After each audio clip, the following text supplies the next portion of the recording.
नमस्कार, स्वागत है आपका कमोडिटी 10 बजे 10 मिनट में, जहां शुरुआत करेंगे टॉप 10 एग्री कमोडिटीज के साथ। आज किस तरह का एक्शन एग्री बाजार में दिख रहा है। सबसे पहले जीरे की अगर बात करें, जहां पर 4 साल में सबसे ज्यादा बुआई के जो एरिया है वो देखने को मिला है। गुजरात में तो पिछले साल के मुकाबले 160% ज्यादा एरिया में बुआई है और यही वजह की लगातार गिरावट दिख रही है। मार्च वायदा 26,000 और जनवरी का वायदा 28,000 तक गिरकर आ चुका है। जीरे के बाद अब बात करते हैं हल्दी और धनिया की। हल्दी 13,000 के नीचे है। बाइंग एक्टिविटीज काफी कम हो गई है, उससे यहां पर साफ तौर पर दबाव वायदा में भी दिख रहा है। धनिया की बात करें तो धनिया में भी सुस्ती दिख रही है, 7,700 के आसपास अप्रैल का वायदा। हल्की नरमी यहां पर दिख रही है। स्टॉकिस्ट और किसानों के पास माल काफी ज्यादा है। ग्वारगम तेजी अब धीरे धीरे लौट रही है। एक्सपोर्ट डिमांड भी अच्छी है, 10,850 के ऊपर आज ट्रेड हो रहा है। ग्वारसीड की बात करें तो 5,550 रुपए के ऊपर। यहां पर भी आवक में लगातार अराइवल्स कम हो रहे हैं मंडियों में, उससे यहां पर सपोर्ट मिल रहा है। कुछ और एग्री में कैस्टर जहां 5,650, हाजिर में अच्छी डिमांड है ही और वायदा में भी हल्की खरीदारी दिख रही है। कैस्टर के बाद अब बात कर लेते हैं कपास की और सनफ्लावर ऑयल की। सनफ्लावर ऑयल 850 के ऊपर है। धीरे धीरे खरीदारी यहां पर लौट रही है। इंटरनेशनल मार्केट में शिपिंग को लेकर चिंता है, फ्रेट कॉस्ट ऊपर जा रहे हैं, उससे भी यहां पर सपोर्ट मिल रहा है। कपास और कपास खली की बात करें तो 2700 के ऊपर है। एनसीडीएक्स का फरवरी का वायदा, हल्की तेजी दिख रही है, दायरे में ही कारोबार हो रहा है। कपास एनसीडीएक्स पर अप्रैल का वायदा है 1540 के ऊपर है, हल्की तेजी है। 2023-24 में सीआई का अनुमान है कि खपत 311 लाख गांठ रह सकता है, जो फ्लैट है, उससे पिछले साल के आसपास ही है। मेन्था ऑयल की बात करें तो 920 के आसपास।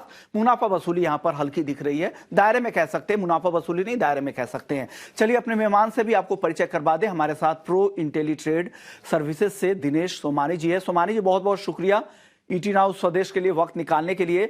सबसे पहले जीरे पर ही बात होगी। 4 साल में सबसे ज्यादा रकबा, 160% ज्यादा एरिया में गुजरात में बुआई, राजस्थान में 25% ज्यादा एरिया में बुआई। क्या और गिरावट दिख रही है आपको जीरे में? जी, ये बिल्कुल एक्सपेक्टेड था विश्वमोहन जी, कि जिस हिसाब से इसके भाव बढ़े थे पिछले साल में, बुआई तो इसकी बढ़नी थी, बट अनुमान के हिसाब से बहुत ज्यादा बुआई बढ़ गई और इसी के चक्कर में ये रेट्स आ गए हैं। बट मुझे लगता है इस पर्टिकुलर रेट में, मैं मार्च कॉन्ट्रैक्ट की बात कर रहा हूँ, 26,000 के अंदर का कोई भी रेट अगर आप लेते हो तो ये अगले साल के हिसाब से 4 से 5 महीने अगर आप निवेश करने का दायरा बनाते हो तो मुझे लगता है बहुत ही अट्रैक्टिव रेट है। 25,900 और 25,960 के आसपास का मार्च कॉन्ट्रैक्ट निश्चित तौर से एक बाइंग का अच्छा अवसर मिलेगा और मुझे लगता है आने वाले 3 से 4 महीने में एक बार दोबारा ये 30,000 का लेवल छूने का प्रयास करेगा। तो पर्टिकुलर इस लेवल पर मुझे लगता है कि यहाँ पर निश्चित तौर से खरीदारी करनी चाहिए। पाइपलाइन काफी खाली है और पूरे जो ट्रेडर्स है ये वेट कर रहे हैं, मार्केट में अराइवल्स आती है तो हम परचेस करने के लिए वेट करते हैं। 26,000 का लेवल दिखे तो आप खरीदारी जरूर करें। 3 से 4 महीने का व्यू रखें, आपको अच्छी तेजी यहां पर, अच्छा मुनाफा आपको देखने को मिलेगा। हल्दी की बात करते हैं। हल्दी से खरीदार गायब होते अब दिख रहे हैं, 13,000 के नीचे आ चुका है। क्या मौका है क्या 13,000 के नीचे खरीदारी में?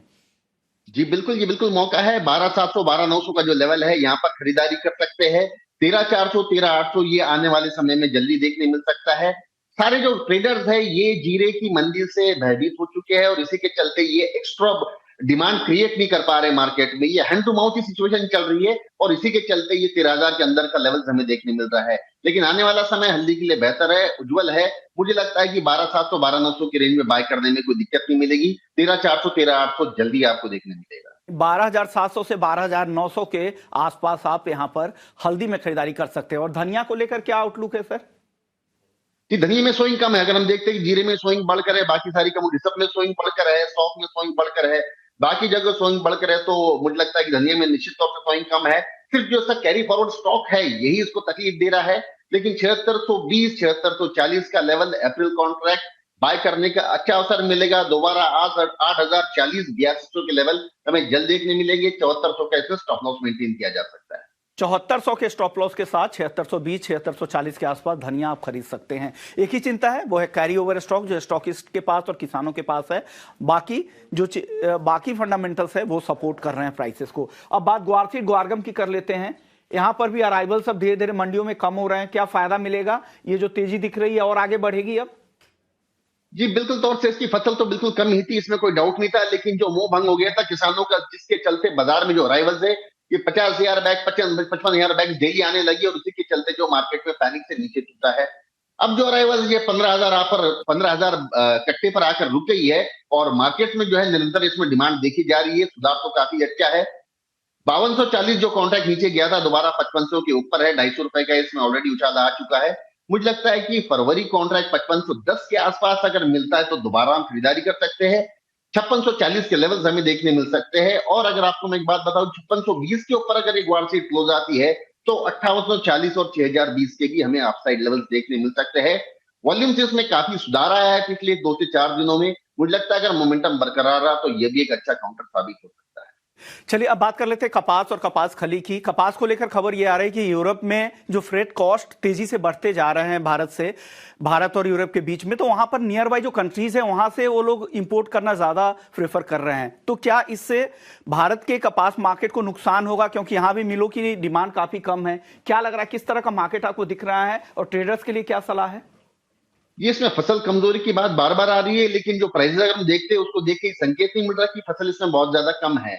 और अराइवल जब इसमें निरंतर आ रही है, पूरा साल जो रेन बाउंड एक्टिविटीज में चल रहा है, एनसीडेक्स अप्रैल कॉन्ट्रैक्ट की अगर मैं बात करूं तो 1505 नीचे आता है और 1605 ऊपर जाता है। यही दायरे में कारोबार कर रहा है। हाल फिलहाल अभी मिड रेंज में है, 1540 का लेवल है। यहाँ से हो सकता है कि थोड़ा बहुत एक उछाल बनने जो 1565 1580 के लेवल हमें देखने मिल सकते हैं, लेकिन निवेश करने का ऐसा कोई विशेष मौका मुझे नजर नहीं आता है। लेकिन अगर कपास खली की अगर मैं बात करूं तो कपास खली में निश्चित तौर से कुछ न कुछ एक बार यहाँ से दोबारा बाइंग आ सकती है। 2700 के अंदर के लेवल फरवरी कॉन्ट्रैक्ट के लेने लायक है।